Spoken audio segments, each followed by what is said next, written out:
Portland about to experience its first 8 p.m. sunset since August. It's been a while. Tonight's sunset was at 7:59, so the sun will set at 8 p.m. on the dot tomorrow, and then continue to get later and later, just by a few minutes each day up until the summer solstice.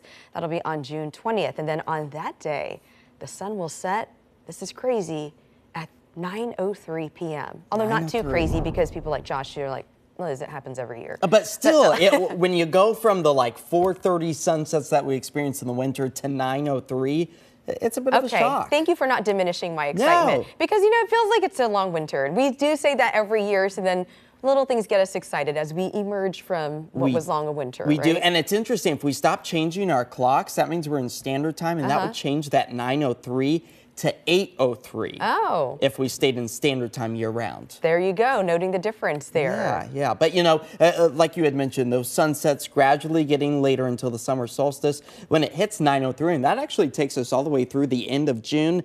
And then we start kind of chiseling away, and we just spin ourselves back closer to about that 4:30 or so sunset. But let's just go ahead and enjoy the later sunsets while they last. Right now, dark skies overhead as the clouds slowly start to break apart as we take a live look over downtown Portland on this Tuesday evening.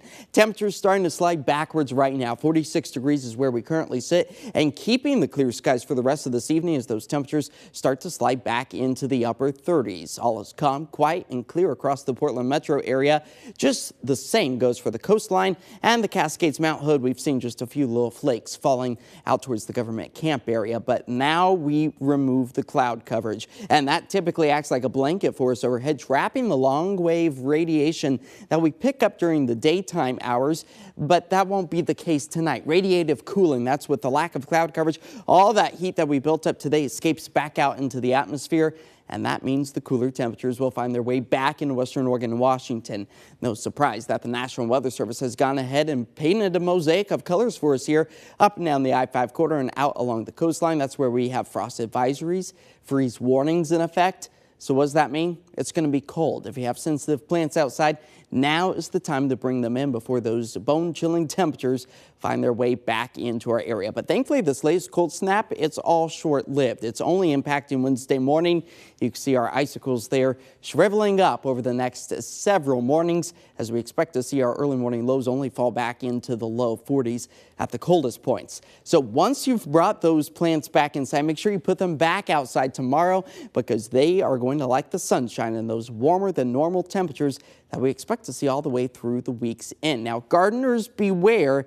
Keep the allergy medication close at hand, because, boy, those allergy counts are going to stay on the high side of things all the way through the weekend, as very little rain is in the forecast. And that's all because of high pressure dominating the western half of the country. This upper level low starts to slide into the interior sections of Canada. But not only is the high bringing us warmth, but also widespread sunshine as those temperatures climb back up into the low to mid 70s by Thursday and Friday. Our futurecast spells it out pretty nicely for us. Calm, quiet, clear, very little activity. You'll notice maybe Clark County picking up on a stray raindrop or two come tomorrow evening. But again, for the most part, we stay on the dry and clear side over the next several days. So soak up the sunshine, get out there and enjoy those spring-like conditions while they last. So here's what's on tap for tomorrow. 50s and 60s for the coastline.